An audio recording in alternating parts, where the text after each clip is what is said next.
Imagine this. You've just left your doctor's office, you've been told your blood sugar is high, your medicines are going up, and you feel stuck. Now imagine a different story. Same you, but instead of adding more pills, you add a 30-minute walk every evening. Slowly, your energy improves, you're sleeping better. At your next checkup, your doctor smiles and says, "Looks like your blood sugar is finally under control." That's the power of exercise. And in this video, I'll show you how to unlock it. Together, we'll explore the best exercises for diabetics, why they work, how much you need, and the safest way to start. So, if you've ever wondered whether walking, yoga, swimming, or lifting weights could really make a difference, stay tuned. You'll see how even small steps can transform your health story. Here's the reality. Diabetes is like an invisible thief. It steals from your eyes, your kidneys, your nerves, your heart, little by little. But exercise is the superhero that fights back. Every time you move, your muscles open up like doors, pulling in sugar from your blood. It's like having extra helpers cleaning out your bloodstream. I remember meeting a patient during a health camp, a man in his late 40s who said, "Doc, I'm so tired of feeling tired."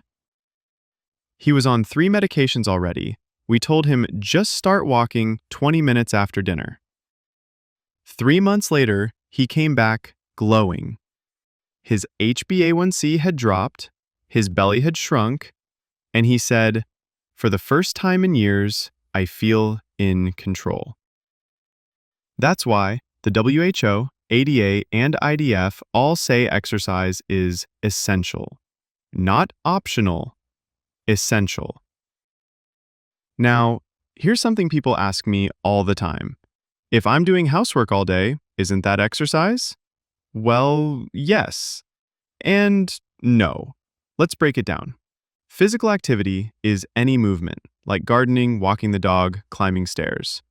Exercise is planned, structured, and repetitive, like brisk walking, yoga, or lifting weights. Think of it like this.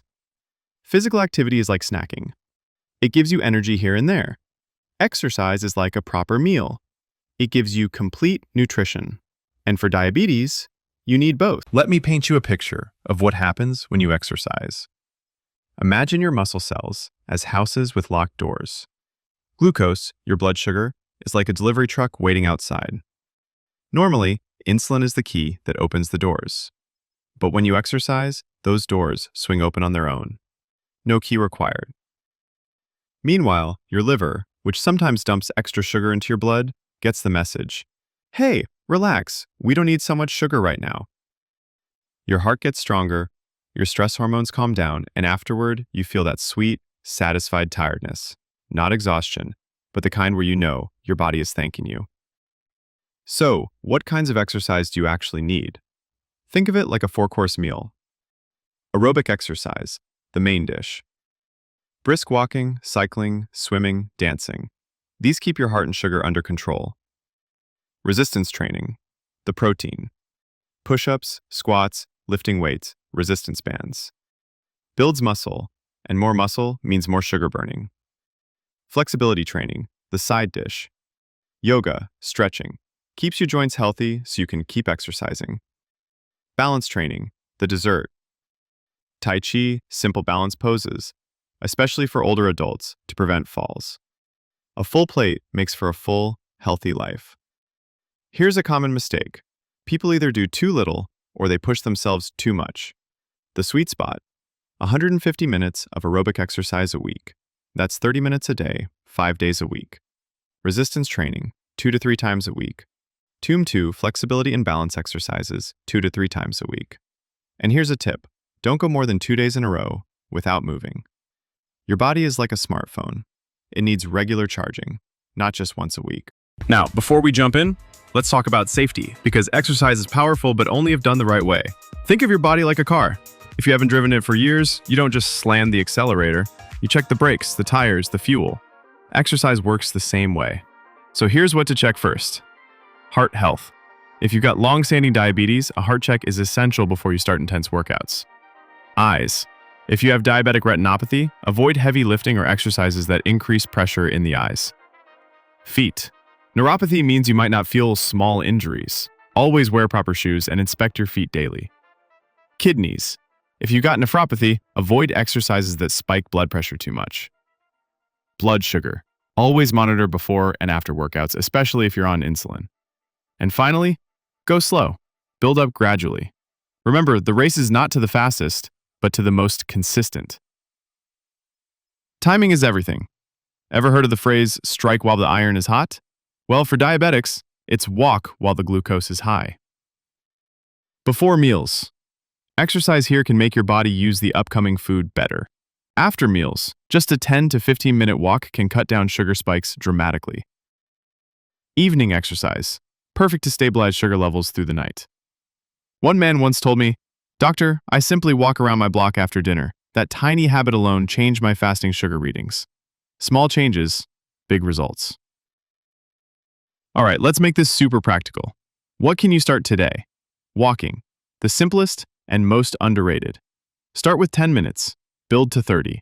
Studies show it lowers HbA1c by 0.5 to 0.7%. Cycling, easy on the joints, perfect for overweight individuals. Swimming, full body workout, safe if you have arthritis. Resistance training, you don't need a gym. Try wall push-ups, sit-to-stands, or resistance bands at home. Yoga and Tai Chi, excellent for stress, balance, and flexibility. And dancing, yes, dancing counts. It burns calories, improves mood, and makes you feel alive. Monday, 30-minute brisk walk. Tuesday, resistance workout. Wednesday, swimming or cycling. Thursday, yoga or stretching. Friday, brisk walk again. Saturday, resistance training. And Sunday, rest or light activity like gardening.